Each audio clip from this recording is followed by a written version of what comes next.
Hey everyone, welcome to the Behind the Frames podcast. Today we're joined by Steve McAllister. Steve is a veteran sports journalist and editor who have led the Toronto Maple Leafs, Globe and Mail, and also built the Canadian sports news at Yahoo. And now he is the founder of Gaming News Canada, the country's leading source of coverage for gaming and sports betting industry. And in my episode with Steve, we talked about the evolution of media and our interaction with sports. We talked about his experience working in the sports industry and building Yahoo's team. And also we talked about his process of starting Gaming News Canada and advice for people starting a newsletter. And welcome to my conversation with Steve.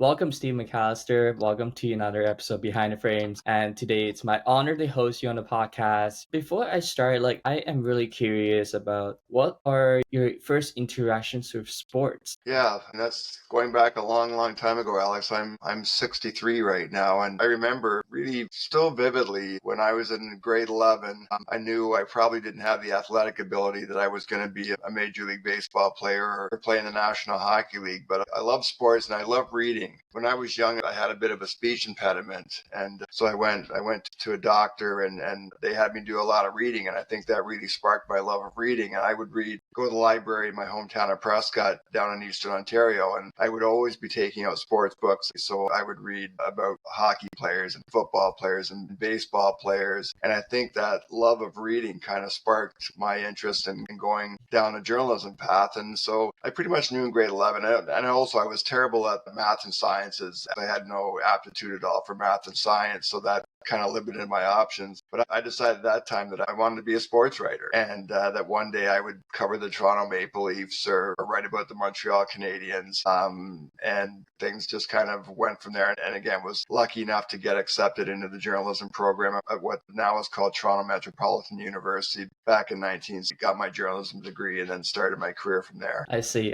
And quickly following on to your time at Ryerson, you graduated and you have become a reporter, journalist, and editor for some of the most prominent sports group at the most prominent time during the World Championships, also writing for the Blue Jays, writing for Globe and Well, being a sports editor for Yahoo when the internet first came along. I think these are all super amazing achievements. And when I think about your younger passion for your first interaction with sports, was it a hard decision for you to decide, I want to go into sports journalism? Is that something obvious to you at the time? It was obvious. Both my parents wanted me to go to university. They were incredibly supportive. I came from a family that was very sports inclined. My father was a hockey player and was a highly acclaimed hockey referee who refereed in the American Hockey League for a year and was actually offered a contract to referee in the National Hockey League. And my mom was also really involved as she coached girls softball in our hometown. Both my parents started girls hockey in Prescott when I was a teenager, the first girls hockey team in our town back in the early 70s when there still wasn't a lot of females playing hockey, or there weren't a lot of girls playing hockey together. So they were incredibly supportive, and I just assumed because I came from a small town that I was going to have to cut my teeth and pay my dues. I remember my first year out of journalism school, I got a job at a weekly paper in Kincardine, Ontario, about 3 hours northwest of Toronto, where I live now with my wife, Julie. And my first T4 slip in 1981, I think, was $7,000. I think it was making $125 a week.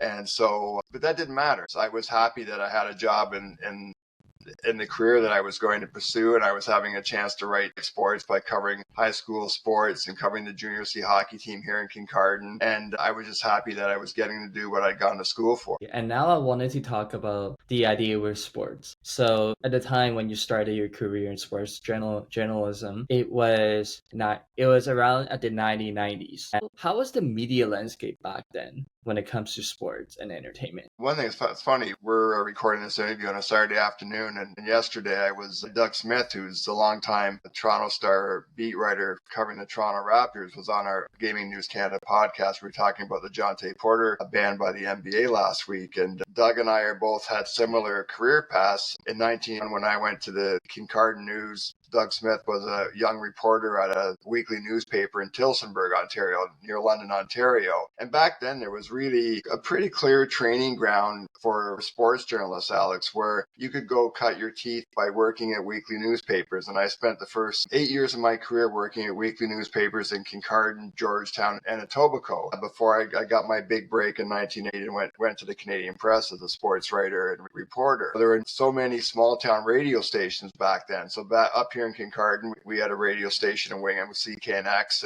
and there were reporters in 3 or 4 different bureaus around the CKNX coverage area. And then most small towns had, or small cities had television stations. So you would get local news, TV news in Wingham, you got local TV news in London, Windsor, Barrie. And so there was a great training ground for young journalists to go to those small towns and learn the ropes and have the opportunities to make mistakes and get better at your craft. So when you fast forward to today, there really aren't those opportunities. We've seen a real shrinkage in media and journalists, and a lot of these small town radio and TV stations are no longer here. If there is a community newspaper, there's usually like one person who's doing everything. So it's a much different landscape now, and I think it's much more difficult for young journalists to get their foot in the door. When you talk about the media landscape has shrunken by a lot, it was because the idea was like information has gotten easier to distribute and the cost of operating has also gotten higher. So for a lot of these state regulated media businesses, let's say based in media, based in Barrie, or like based in Richmond Hill or something, it has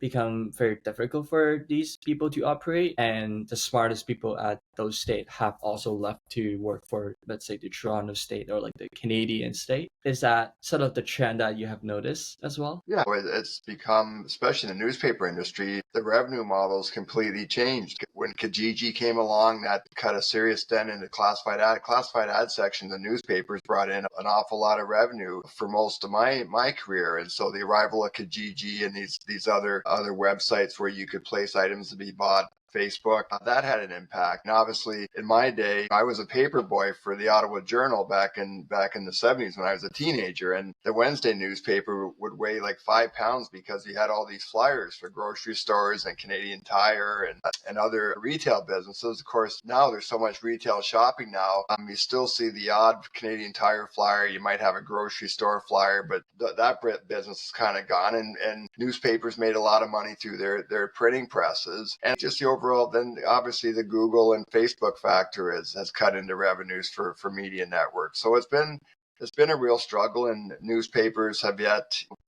they've tried the subscription model. I was talking to someone a couple of weeks ago, and my wife and I subscribed to the Toronto Star on weekends. 15, 20 years ago, the Saturday Toronto Star was like, again, felt like it was 2 or 3 pounds, big newspaper, lots of sections. When I was at the Globe and Mail it would take my wife and I the entire weekend to read the Saturday Globe and Mail. I have 3 children in their late 20s and early 30s. None of my 3 children read a newspaper. So it just, things have changed an awful lot, and the media industry's had a tough time adapting. That's awesome. And I also wanted to talk about the idea with sports. So if you're looking between before back in the 90s versus now in the 2000s, how have the sporting culture changed over time? Because let's say if I think about now, it's like there are a lot of these platforms. Everyone can interact with the sports team with just their phones, and they have social media accounts, they have community groups on Instagram, like broadcasts. They are able to distribute and stream their games to everyone's homes. But back then, it wasn't really much the option. So like when I think about the sporting landscape, like how would you describe the differences between those two generations? I think there's just so many options now, right? You're absolutely right. When I was growing up, you only got to see one hockey game a week. That's how Hockey Canada became the iconic franchise that it still is today, because that's the only game I got to watch in my hometown every week.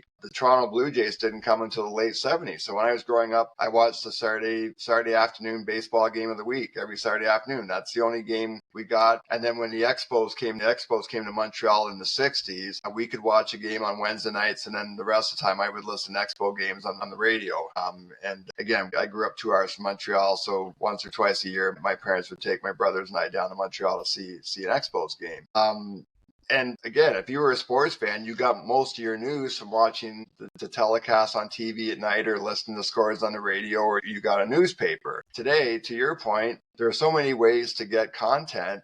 People shoot off their phones at games, and there's a lot of good, smart young people out there using Instagram and TikTok and Twitter and Snapchat, and leagues are jumping on that as well. So there's so many different ways to slice and dice content. And even though I probably sound like a bit like an old geezer when we were talking earlier about journalism and that, there still are opportunities for journalism, for young sports journalists to be successful in the business. It's just a much different way of doing it now. And you can kind of control, you can do your own content. What you're doing here with this podcast, Alex, and it reminds me when COVID happened back in 2020, there was a young journalism graduate in Toronto named Lucas Weiss, podcast, and he would reach out to people who'd been around the sports media industry for a long time, people like myself and Stephen Brunt, my former Globe and Mail colleague. And Lucas put together this great digital resume and started shopping his freelance services to Yahoo and the New York Times and the Toronto Star. And we're sitting here today, 4 years later, and Lucas is an editor and writer with The Athletic. And he appears on major television stations talking about tennis and other sports. And when I talk to young journalists, I use Lucas as an example of someone who's been successful because he was innovative and he worked his butt off, and he's been successful as a result of that. I see. There is this analogy of permissionless factor in social networks, which means like you don't need anyone's permission to upload a piece of content.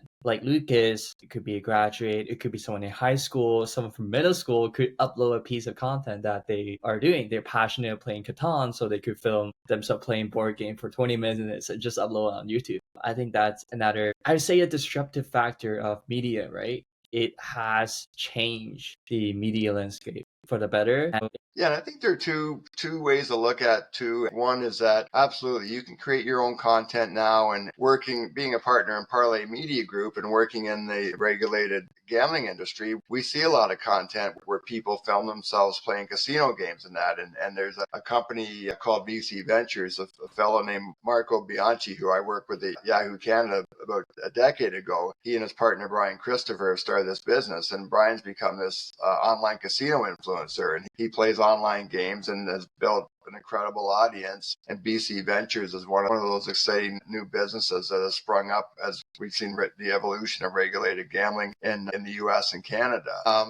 And then the other part of it is the journalistic part, where I still think there is a lot of misinformation, disinformation out there now. And so there is journalism in some corners has received a bad rap, and the whole political climate we see now is so toxic. And there's been this left-wing, right-wing media biases now, and the clash over that isn't good for journalism. And one thing that really worries me about the shrinking journalism industry is that journalism holds people accountable. And whether it's a board of education or a municipal council in a small town like where I live, or a big city like Toronto, or national media that cover provincial and federal politics and healthcare or education or health scares like a pandemic, journalism plays a vital role in that. And that's one thing I think that to be honest, it scares me that if we lose journalism, we're going to be in a lot of trouble, because nobody will be held accountable when wrongdoing happens. And so that's why I cross my fingers every day that the people leading the media industry can figure out how to monetize this industry and keep it thriving. And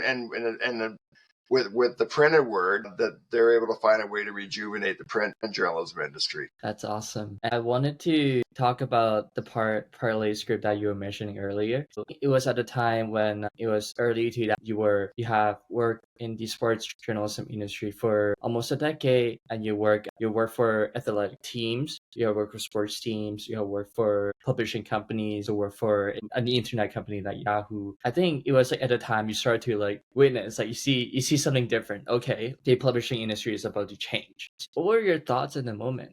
Have you been observing, and what kind of changes you wanted to make? Yeah, so a couple of quick stories. When I went to the NHL Players Association to work in 1990, that's when the internet was just kind of starting. You'll be too young, probably, Alex, remember, but the Toronto Sun had an online sports product called Slam Sports. And that was probably the first big digital sports property in Canada. And I remember I was working at Tennis Canada before I went to the NHLPA, and I would go on Slam Sports from my Tennis Canada offices at York University almost every hour to catch up on the latest sports information. Well, when I joined the NHLPA in I think it was 95, we beat the NHL by, I think, a day or half a day or something by having our first website up before NHL.com launched. And that was a real point of pride. And that website was essentially myself and the IT director at the NHLPA doing this with a third-party contractor in downtown Toronto.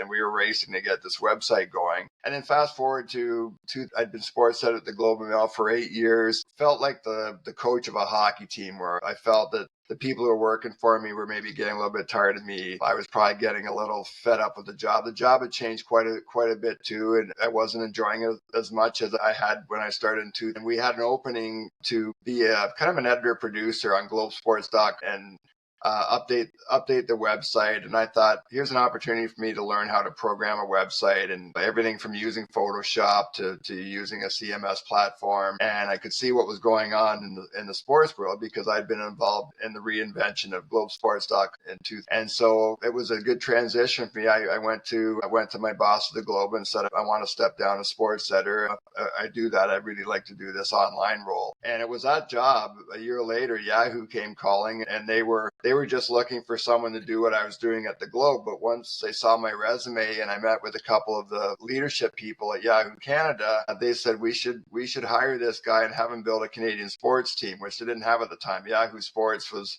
run out of the U.S. There was one person there who was kind of putting Canadian content on the site, but I guess through me, they saw an opportunity to really ratchet up Canadian sports coverage, and it's really lucky for me, but they made a decision to bring me in and give me the opportunity to hire my own team. And that was right around the 2010 Vancouver Olympics. And so that really revived me as a sports journalist, because the Globe had beat me down a lot at the end just because of the way things were changing, and getting in the digital space kind of re-stoked the fire, I guess is the best way to put it. I see. And if you compare the moments when you first got into Yahoo building a Canadian sports team versus now at the Parleys group, at the very beginning, you were also building a team of editors and writers. Have you seen any similarities and differences? Yeah, I would say this Parley's been a little bit different, because now instead of working for bosses and being an editor, I'm a partner. So, and we're trying to build a business in a new industry. And I knew absolutely nothing about sports betting when we started the Parley back in 20. I'd gone to the horse races a bit. My late father-in-law trained standardbred horses, so my wife and I would go to the racetrack, and I might bet $2 on my father-in-law's horse to win. But that was pretty much the extent of my sports betting. This company was, when we started, Mark Silver, who's the founding partner of Parley Media Group, he called me in December of 20 and said, listen, there's something going on with sports betting in Canada. There's going to be some legalization. There might be a business for us here. And are you interested in getting involved in it? At that point, I was actually working in corporate affairs at the Bruce Power nuclear generating station up here in Kincardine, thinking about probably either retiring or slowing down. And the opportunity was really intriguing. And I said, sure, let's do it. And when we started the company in February 20, to his credit, Mark Silver said, you're a journalist, why don't we get our foot in the door of this industry by you writing a newsletter every week? And again, so at the beginning, I was really struggling to write 300 words a week on sports betting, because I had to learn about the industry. And in Canada, there were hearings going on Parliament Hill leading up to the legalization of single event sports betting. So I did write off some of those hearings, but I was writing sports business stuff. I'd write about sports and TSN and social media, social issues involving sports personalities. And then Parley, we eventually grew to 6 partners, hired Kevin Kennedy, who had been running Homestand Sports. And Kevin was the guy who engineered these Hoops Talks and Pitch Talks events that were so popular in Toronto before COVID. And it was really Kevin who drove the meat and potatoes of the businesses now, where we do content creation for sports books in the Ontario market, and we're also doing our own sports media properties at all. But it was really that newsletter that got our foot in the door. So it is different, because Kevin's been the guy who's really built our team of talent and content creators and producers and graphic designers and that. And my focus has really been on covering the industry. That's awesome. awesome. I think before we go really deep into it, I think it'd be nice to give the audience an overview of what you do at the Gaming News Canada, what is Gaming News Canada, and what is the Parleys Group. Yeah, so Gaming News Canada is an industry newsletter. So there weren't a lot of people covering the lead up to legalize single event sports betting in 2010. And it would also lead to regulated online gaming. So online casino, online poker, that the Ontario government created a regulated environment. So as we sit here today, there are 49 regulated operators in Ontario, including OLG, who offer mobile sports betting and online gaming. It's one of the biggest industries in the world. And iGaming Ontario just put out last week, I think in the second year of this market, which celebrated their second anniversary on April 4th, that industry generated about $63 billion in wagers last year and has brought in more than $2 million of gaming revenue. So a big industry, very competitive. And Mark Silver thought that covering the industry would give us some credibility because of my background as a journalist and because I've been around for so long. I had a pretty wide network. And the newsletter kind of evolved into, as I started going to conferences, Alex, I realized that there was this small group of journalists. And again, a lot of people like me who had worked in mainstream media, and in the U.S., sports betting had become legalized beyond Nevada in 2008. So now you had 30 plus states who had legal mobile sports betting, half a dozen states in the U.S. that had legal online gaming. And there was this small group of journalists now covering the industry. And I became part of that. And I kind of figured out the newsletter, ended up doing 2 newsletters a week. And the strength in the newsletter became my background as a journalist and being able to talk to people and report. And we started breaking stories in the newsletter. And then the second part of it was I did a lot of work, probably spent 3/4 of my week on the newsletters aggregating content. So, going through LinkedIn, going through websites, going through Twitter, and kind of taking all this great coverage being done around the industry and putting it into one tidy package. And the feedback we got from CEOs and vice presidents and people who got the newsletter is they loved the fact that it was one-stop shopping, that the newsletter landed on their desks on Tuesday mornings and Thursday mornings, and they could look at the links that they thought would be of interest, put it in a folder, and then go home on the weekends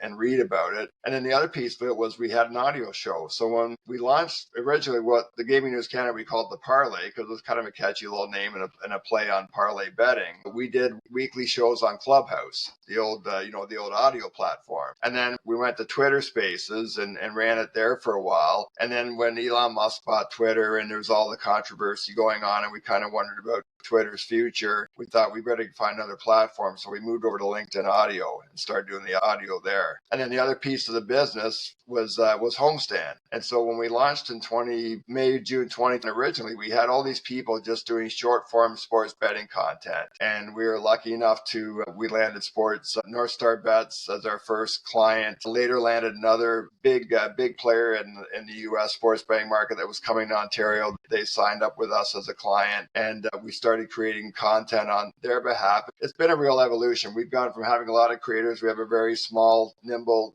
group today, but we're servicing just over half a dozen sports betting operators. And the kind of content has even shifted where it's not as much about sports betting now as it is about finding content that people will consume and that entertains them. And there's a brand awareness tied to the kind of content. And it's not always just about jamming odds or parlay bets down people's throat. So that's a bit of a long-winded answer, so I apologize for that, but that's how things have evolved. And I think that shows a lot of clarity. If you think of like the Parleys media, it's like the top as a parent of like a few other companies, and one of them is Canada Gaming News, which you are hugely involved, where you write weekly newsletters that slowly evolve to the audio shows, and that also slowly evolves to a podcast networks of like other podcasts, not just around like sports betting or like regulations or the betting odds. It was more about like what are the new entries, what are some of the new promotion seasonals, how do championships, playoffs kind of affect the industry and your consumer experience. And it could also be like just around sports in general. It could be about soccer, it could be about basketball. Maybe in the future we'll see pickleball as well. I know you have been a huge fan of that. And the other part of it was it's really interesting to think about like the Homestands is a B2B commercial agency, and the Canada Gaming News and the network of podcasts and content platform, it's more like a B2C platform. It's free media, branded advertising, affiliate sponsorships, things like that. And how do they feed off each other? Can you explain that a little bit? Sure, they really don't for the most part, Alex. They're kind of one thing that I made clear to the partners when we started the newsletter was there had to be a separation of church and state. And even though we have clients who are sportsbook operators or gambling companies, that we weren't going to steer away from negative news in the newsletter because the newsletter would have no credibility if we did that. So we've walked that line, and I'll give the partners Mark Silver, Kevin Kennedy, Mike Day, Gavin Roth, and Jonah Morris a lot of credit and gratitude that they've allowed me to do the journalistic thing. And people around the industry really respect that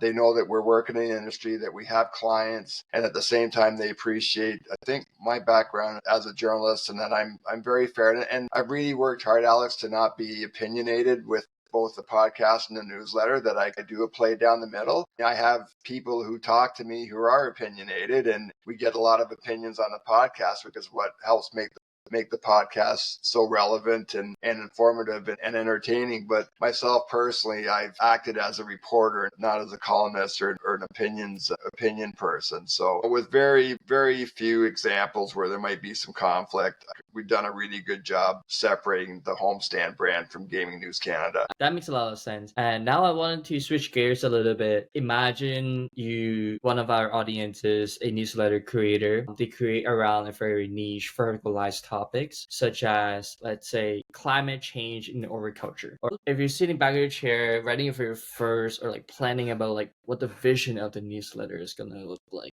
what kind of thought exercise or how would you approach it? Couple of thoughts. So one is that if you're someone who's already an expert on a topic, like say you're someone who's maybe you've been a professor who's taught climate change at a university, or you're a reporter who's been covering climate change and you just got let go from a newspaper, I would say really lean into that expertise right away. And if you have a journalism background, use your sources and write updates on climate change, or write smart pieces and write off the news. If you were launching this last week, you probably would have written something off the federal budget Canada and what was the impact on climate change. Or the no-brainer is the increase in gas prices last week, right? And digging into actually how much of an impact does the carbon tax have on the spike in gasoline prices. So that's one way to go. The second one is if you or someone like me who did not know a lot about an industry coming in and you need to learn about it, talk to people and write. One thing I did at the beginning was I did a lot of Q&A stuff. So I would just ask questions of people, get their answers, and I would just set up in the Q&A format, which is really easy to read and easy to put together. And then the second piece was the aggregation and spending the time to go through all the coverage. And again, if you're using climate change, like maybe there's a good story in the New York Times, or there's a really fascinating report that Bill Weir has done on CNN. Kind of just grab the links to the type of content or that type of news and just set it up and link to the CNN report or the New York Times report. And then the other piece are there way to find sections. So there was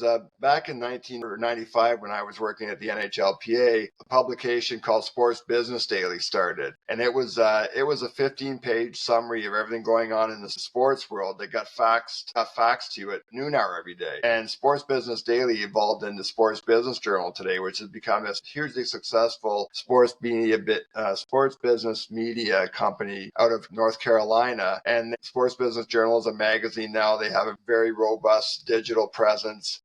They run sports conferences across the U.S. every year, and they've turned that into a really handsome business. And that's how it started. So I use Sports Business Daily as the inspiration. So I would do sections. So the newsletter evolved where I had a section on Canada, I had a section on the U.S. I did a section called Across the Ponds that kind of aggregated content from everything else beyond North America. I put in people on the move section. So one thing with this industry, because it's still so new, you get a lot of people getting new jobs and getting promoted, and there's a lot of churn in terms of personnel through the industry. So I started recording, capturing all those people. And the one thing I worked really hard at, it wasn't just CEOs or vice presidents that I would highlight. It might be someone who got an entry-level job out of school working at the Score as a data analyst. And I just thought, people love seeing their name in print. And the fact that if Alex Hodges started at the Score as a quality control person, he'd find that pretty cool that his name was in Gaming News Canada. So that was a section I spent a lot of time on. And then we added just jobs. Like, there are a lot of jobs available in this industry right now. And so I would comb through LinkedIn, and just every time I saw a job in the gambling industry, doesn't matter where it was, it could be in Malta, Colombia, Chile,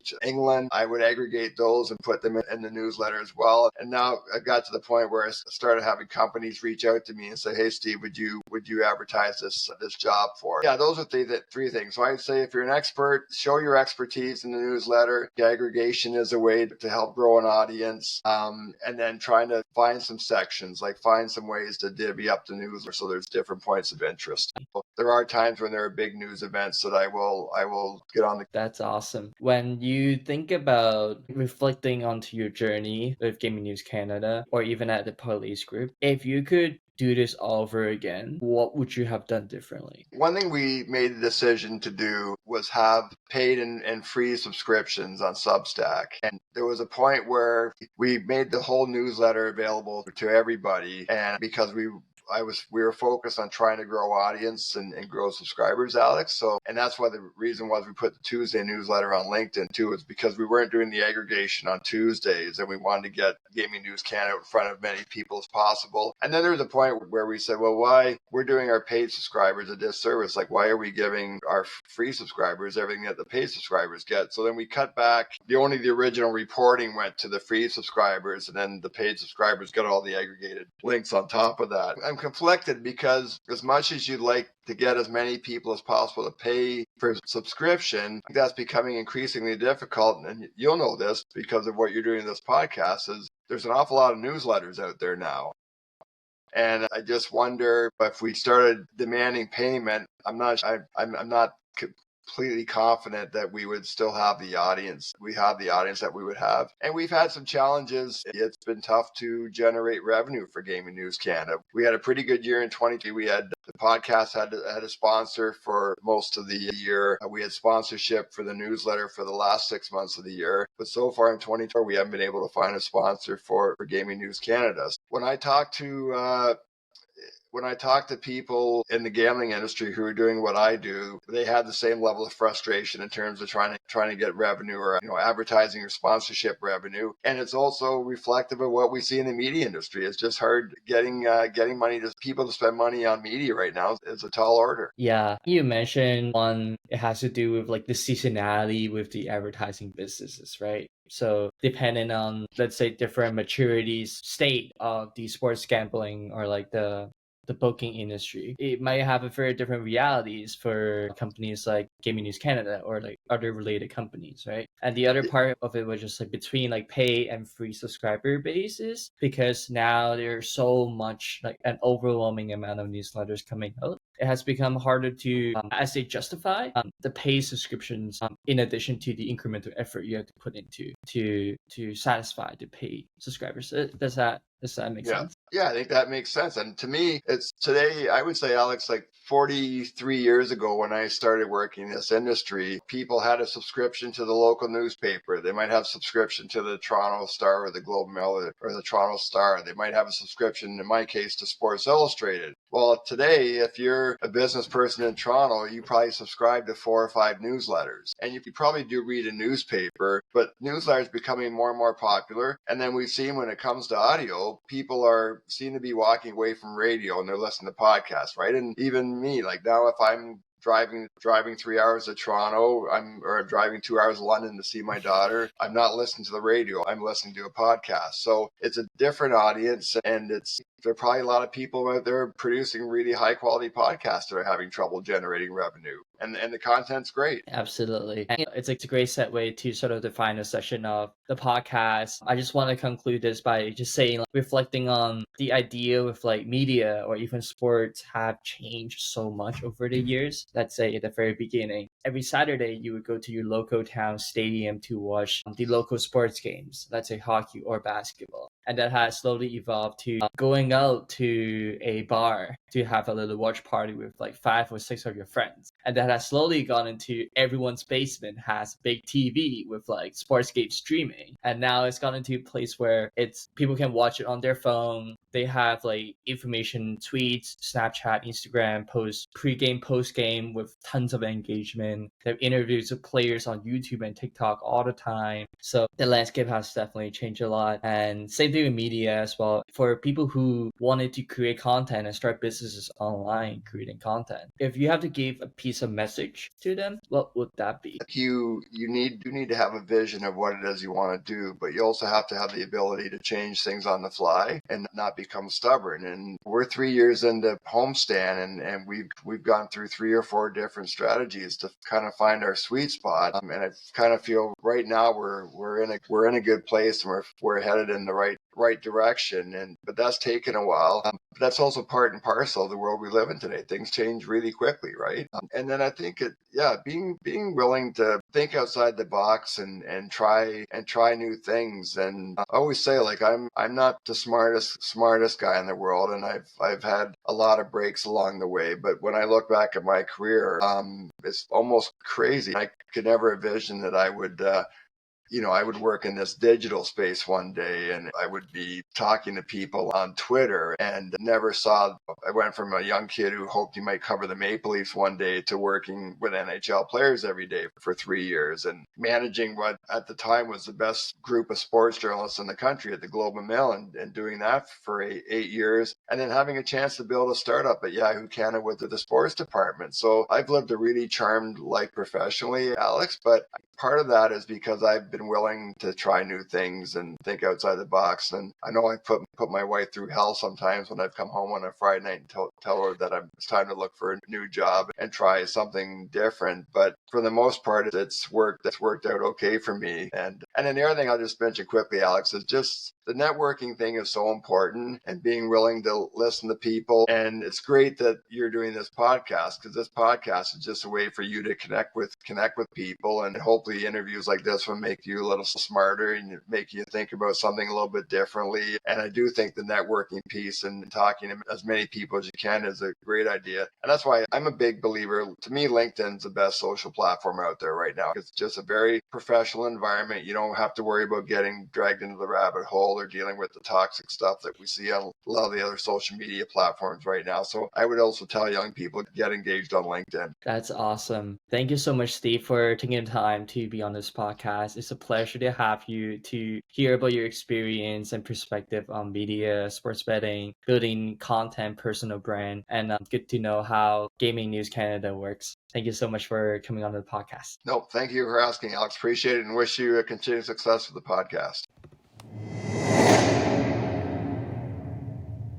So that is it for today's episode. Thank you so much for tuning in. All the links and resources will be shared in the descriptions. And if you'd like to support the podcast, please leave us a 5-star rating on whichever platform that you're on. It would help us a ton to reach new audiences. Thank you so much for listening. And again, I see you in the next one.